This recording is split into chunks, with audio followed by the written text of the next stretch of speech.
Head shave ಮಾಡಿಸಿ ನಾನು ಒಳ್ಳೆ ಕೆಲಸ ಮಾಡಿದೆ. ಏನಕ್ಕೆ ಅಂದರೆ ನಾನು ಏನು ಅಂದ್ಕೊಂಡಿದ್ದೆ ಅಂದರೆ ತುಂಬ ಚೆನ್ನಾಗಿ ದುಡ್ಡನ್ನ ದುಡಿದು ಅದಾದಮೇಲೆ ಒಂದು ಹೇರ್ ಟ್ರಾನ್ಸ್ಪ್ಲಾಂಟ್ ಮಾಡೋಣ ಅಂತ ಅಂದ್ಕೊಂಡಿದ್ದೆ.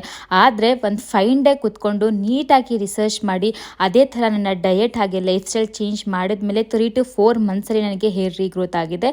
ನಾನು ಏನು ಫಾಲೋ ಮಾಡ್ತೀನಲ್ಲ ಅದೇ ಡಯೆಟು ನೀವು ಫಾಲೋ ಮಾಡಿದ್ರು ನಿಮಗೂ ಹೇರ್ ರೀಗ್ರೋತ್ ಆಗುತ್ತೆ ಅಂತ ಹೇಳೋಕ್ಕಾಗಲ್ಲ. ಬಿಕಾಸ್ ನಿಮಗೆ ಬೇರೆ ಥರ ಪ್ರಾಬ್ಲಮ್ ಇರ್ಬೋದು. ಅದಕ್ಕೆ ನಾನು ಏನು ಅಂದ್ಕೊಂಡಿದ್ದೀನಿ ಅಂದರೆ ಜಸ್ಟ್ 199 ರುಪೀಸ್ಗೆ ಒಂದು ಡಯಟ್ ಪ್ಲಾನ್ ಕೊಡ್ತೀನಿ. ನೀವು ನನಗೇನಾದರೂ ಡಯಟ್ ಪ್ಲಾನ್ ಬೇಕು ಅಂದರೆ ಮೆಸೇಜ್ ಮಾಡಿ, ನಿಮ್ಮ ಏನು ಪ್ರಾಬ್ಲಮ್ ಇರುತ್ತೆ ಅದಕ್ಕೆ ಸೊಲ್ಯೂಷನ್ ಕೊಡೋಕ್ಕೆ ಟ್ರೈ ಮಾಡ್ತೀನಿ. ನಾನು ನಿಜವಾಗ್ಲೂ ಹೇರ್ ರೀಗ್ರೋತ್ ಆಗುತ್ತೆ ಅಂತ ಅಂದ್ಕೊಂಡೇ ಇರಲಿಲ್ಲ. ಇರೋವಷ್ಟು ಕೂದಲನ್ನಾದರೂ ಉಳಿಸ್ಕೊಳ್ಳೋಣ ಅಂತ ಹೇಳಿಬಿಟ್ಟು ನಾನು ಹೆಡ್ ಶೇವ್ ಮಾಡಿಸಿದ್ದು. ಆದರೆ ಒಂದು 5 ಡೇ ಕೂತ್ಕೊಂಡು ನೀಟಾಗಿ ರಿಸರ್ಚ್ ಮಾಡಿದಾಗ ನನಗೆ ಹೇರ್ ರೀಗ್ರೋತ್ ಆಗುತ್ತೆ ಅಂತ ಗೊತ್ತಾಯಿತು. ಅದಕ್ಕೆ ಕೂತ್ಕೊಂಡು ಸ್ವಲ್ಪ ಡಯೆಟ್ ಮಾಡಿದೆ, ಅದ್ರ ಜೊತೆಗೆ ಟಾಪಿಕಲ್ ಅಪ್ಲಿಕೇಶನ್ ಮಾಡಿದೆ. ನನಗೆ 3 ಮಂತ್ಸಲ್ಲಿ ರಿಸಲ್ಟ್ ಕಾಣಿಸ್ತು. ನಾನು ಈ ಹೇರ್ ರೀಗ್ರೋತ್ ಮಾಡ್ಕೊಳ್ಳೋಕ್ಕೆ 6 ಮಂತ್ ವೆಯ್ಟ್ ಮಾಡಿದ್ದೀನಿ. ನಾನೇನು ಡಯೆಟ್ ಫಾಲೋ ಮಾಡ್ತೀನಿ ಅದು ಕೂಡ ನಿಮಗೂ ಆಗುತ್ತೆ ಅಂತ ಹೇಳೋಕ್ಕಾಗಲ್ಲ.